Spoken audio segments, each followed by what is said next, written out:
మానవ ధర్మములు. స్నాన సమయమందు మౌనంగా ఉండనిచో తేజస్సు హరించును.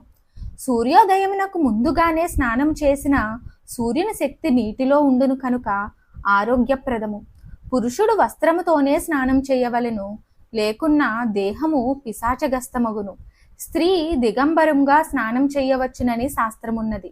స్నానమునకు వెళ్ళినప్పుడు పాత్ర, పై మీద బట్ట రెండూ ఉండవలెను, లేనిచో అశుభం. స్నానాంతరము ముందుగా ముఖము, తర్వాత వక్షము, పిదప సరస్సు, మిగతా భాగములు తుడుచుకొనవలెను. ముందుగా శిరస్సు తుడుచుకొనిన దరిద్రం కలుగును. స్త్రీలు స్నానము చేయునప్పుడు జుట్టు చివర ముడి వేసుకోవలెను, లేనిచో దేహము పిశాచగ్రస్తమగును. స్నానం చేయుటకు కట్టుకొని తడిపిన బట్టను కిందికి వదలవలయును. ఈ బట్టను తానైనా ఉతికి ఆరవేయవలెను, లేదా భార్యా పిల్లలు ఆరవేయాలి, ఇతరులకు ఇవ్వరాదు. బట్టలు మార్చుకునేటప్పుడు పొడి బట్ట పైకి తీయవలెను, కిందికి విడువరాదు. స్నానం ఎక్కువసేపు చేయవలెను. స్నాన రకములు: అభ్యంగన స్నానము, అవబృధ స్నానము, అగమర్షణ స్నానము. అభ్యంగన స్నానము అనగా తలంటు పోసుకొనుట.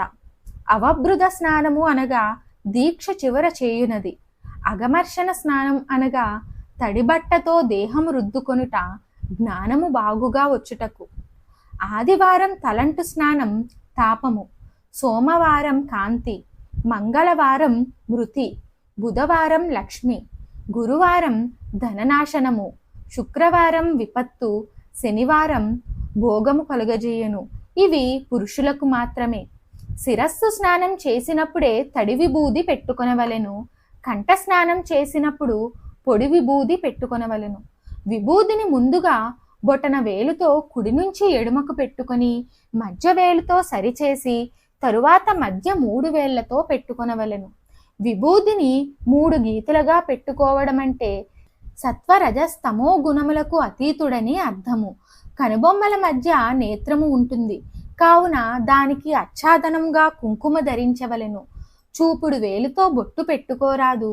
నూతన వస్త్రములు బొట్టు లేకుండా ఇచ్చినచో పుచ్చుకున్నవారు 6 మాసములలో మరణింతురు. మరిన్ని ఆధ్యాత్మిక విషయాల కోసం మా ఛానల్ను సబ్స్క్రైబ్ చేయండి. వీడియో నచ్చితే లైక్ చేయండి, షేర్ చేయండి, కామెంట్ రూపంలో మీ అభిప్రాయాన్ని తెలియచేయండి.